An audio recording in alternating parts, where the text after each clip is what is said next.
Okay, so you might remember this computer from the last video, the computer with the i5-12400 and the 6700 XT. Oh, what a beautiful graphics card, but what a terrible CPU, and also a terrible motherboard. It's got a Gigabyte Aorus, or however you pronounce that, 660M, I think, and it's absolutely terrible. And if you don't know why, so basically the motherboard didn't allow me to change the base clock tuning of the CPU, and since it's a non-K CPU, I can't overclock it. And so that's why the motherboard was bad and the CPU was bad. And also XMP was cooked for some reason. And also if you hear a sound in the background of this video, I'm sorry, I changed the mic out later. now today we're going to be fixing it, and you know how we fix things around here with something like this, and also we fix it with this. Yeah, all we're trying to do is fix the gaming performance. Okay, so the plan for this video, I'm going to take the RX 6700 XT out of that, and I'm going to put it into here. This computer, absolutely beautiful, has some sort of 350 motherboard. It's an Asus ROG, whatever, Strix something 350. Has a Ryzen 5 5600X, clocked to 4.75 gigahertz, absolutely beautiful, gets about 707 FPS in Fortnite, with this GTX 1060, also an ROG card. This is basically built for games that are CPU bound, like esports titles. But we're going to be changing that with a piece of this, right? Also, this is just the box for that Ryzen 5 5600X, so all that's in here now is just a 1600X. We could just kind of get rid of that. If you wanted to buy that, you can buy that, but I guess I just kind of lower the value a little bit. Okay, so the first thing we're going to do is obviously just kind of take this apart. I do like the, actually no, I'm a bit torn on if I like this this tempered glass case, because the screws don't come out all the way, but then it's kind of like being in purgatory, putting them back in, but you know, that's okay. Oh, that just broke it, like, oh, why would you have that? That's stupid. Here's the star of the show today. It's the Radeon RX 6700 XT. What a beautiful, beautiful card. Selling for in the 700s in 2021 because, well, it was sort of like the Purge back then. Yes, what a fantastic card. It's about the only fantastic thing in the system. Okay, and I heard if you drop one of these, it will actually drop the other PC on the table, so let's try that. Jesus Christ. Oh, just look at that. The beautiful ROG Strix card. Despite the fact that it's 1060, it's still absolutely beautiful. We got the Corsair H100 AIO. We got all the nice RGB G-Skill RAM, the beautiful Asus Strix motherboard. It's just an all-around fantastic system. Like, now this makes sense. There's a clip, obviously, but it's so that you can put it down, because the other one was just buried in there. You can't reach it with the other card. Yes, extremely dusty, but you know, still an absolutely beautiful card. Okay, so it's a B350F. Nice. Okay, just for the hell of it, I'll sell this to you guys for $1,000 if you want to. If you're seriously going to buy this for $1,000, you have to give me the money first, and also DM me on Instagram, because I don't trust anyone for saying they're going to buy 1060 for $1,000. Alright, let's do this.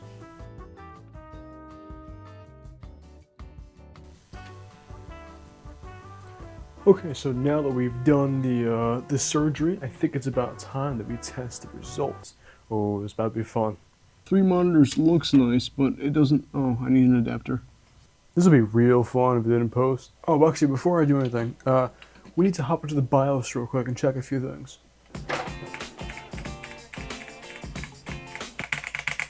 Yes, the first one I'm talking about is rebar. Rebar is going to be crucial in terms of performance. I mean, it's being serious. I mean, the performance increase is significant.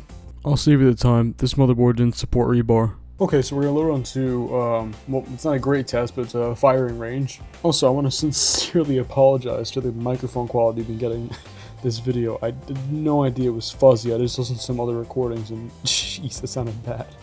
Okay, so I'm not gonna play COD because the firing range is not optimized, and given the fact that I didn't do an optimized test on the other one, I don't think it's fair to hop into a regular match right now.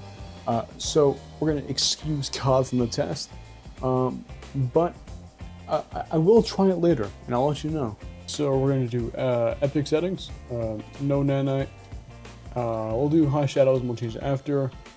We'll do this too. We'll pretty much do epic settings except for any ray tracing. Alright, and beautiful, absolutely fantastic. Full utilization. In the 140s, like you can literally have a 144 hertz playable experience. I mean, gee, and we even have shadows on it. And if you guys didn't know, shadows are pretty much fully CPU dependent.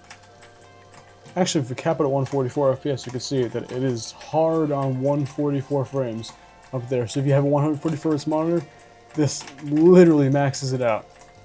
Alright, but this begs the question, unlimited again. Let's put it on no shadows, no global illumination, none of this. I'm gonna leave these on epic. No way, it's a 200 plus FPS experience.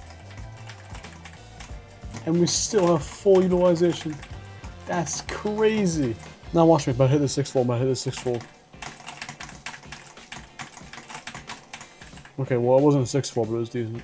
Alright, let me do a little something. I don't want to get too carried away, but let's see. Turn these down to like medium. We are still running. We are still running full utilization in the mid-90s. Alright, for my boys though, I gotta do a performance mode test. Alright, for this we'll run epic view distance and high textures. You're joking. I'm getting like 700s. Okay, so MSI is saying I'm getting like mid-60s, 600s.